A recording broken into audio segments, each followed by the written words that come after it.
Hi everyone. Not reporting from Joshua Tree, but I do have a cactus. Okay, so mindset hack for today. I'm home in Amsterdam. 15-day quarantine, so I'll be reporting from my home office, and if I can, and there's no people outside, then I may run down to tape some stuff at the river. I'm observing a 14-day quarantine because I've just been in flight. Mindset hack for today. Well, yesterday's mindset hack was actually taped on the 31st of May when I came back from the desert. I wanted to do demos for the new training program online, and I was supposed to do that in a gym. And while I was walking to the gym, I decided I had a lot of sand in my shoes, so I took out the sand out of my shoes, and then I heard gunshots, which is when I noticed, hadn't I taken the sand out of my shoes, then I would have been in crossfire. And so I met up with my demo by kind of walking around the whole thing. And then we decided to get the hell out of there. And then on our way to Santa Monica, we saw a gun being pulled. So that was like literally within 40 minutes of me taping the last videos in the USA. Which relates, this leads me to this particular video. I thought about ignoring the whole thing, and for many reasons. I don't think what's happening is shocking, but I also think that what's happening is not surprising. It shouldn't be surprising to anyone. If I'm really honest, it's maybe a little bit embarrassing.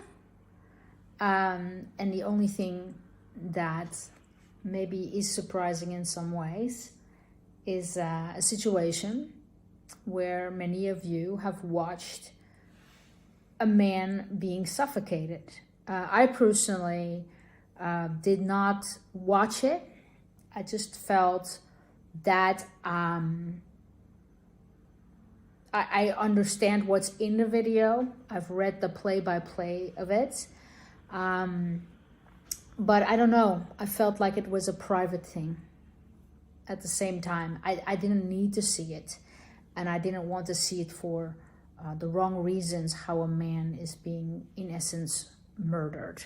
Right? So the mindset hack for today does relate to this particular topic. And I find that I feel that Americans right now are commenting a lot on social media and operating from raw emotion. And in case of my social media, trying to educate about racism and things like that, which is great. But I personally don't need your education on it, and I don't think a lot of people on your Facebook do either, if I'm really honest. What I'm more curious about, what specifically is it that you're going to do? Because I think that you have expressed your raw emotion in relation to racism within your country. And this is not the United States. This is other places as well, including the Netherlands. I know that you've posted before in raw emotion. But what have you done specifically since then? That's more of a question, right? And I'd like to know what specifically is it that needs to change in the detail, how specifically that is going to be achieved, who specifically will be involved, and And I'd like to know from you, in your mind, what specifically is your contribution in that going to be? That's more important, you know? And so that relates to today's mindset hack. Because otherwise, you're just shooting off really great words online. But we're just going to wait for your next raw emotion that needs to be processed online. To be honest, you know, doesn't maybe sound like a popular opinion right now. But as a teacher, I thought, let's do a mindset hack on this. And one of the things that I've frequently have seen mentioned is the concept of dialogue needs to be created. Well, so I can say a few things about that. There has been research done by the I have to look it up, the University of Pennsylvania's Peace and Conflict Neuroscience Lab, that has been done, and they had several groups around one majority and several minority groups. And in order to bring those together, what they investigated is what happens if you ask people to step into another perspective within a dialogue that you create. In NLP, that would be stepping out of your own shoes. We call that association, or the first perceptual position, into the shoes of one other person. And that's the second perceptual position. And you would see, hear, and feel what they do. Okay? So that's their perspective. Another perspective that you could take is of an entire group, which we call the fourth perceptual position. And so what's the whole group about? So in any case, the most important piece is you step out of your shoes into the shoes of a minority. I always think that stepping into this specific minority really helps. I'm sure you've heard about the scientific research that has been done between a Klansman who's high up in the chain and an African-American male, that they were supposed to sit in a room for a few minutes a day or something like that, and which caused in that dialogue where the black male gave forgiveness and things like that caused the Klansman to give up his membership to the Klan. So those are things that dialogue sort of, that perspective taking takes. So anyway, the University of Pennsylvania discovered in essence about perspective taking that the majority group felt by stepping into the shoes of the minority group more empathy, more understanding.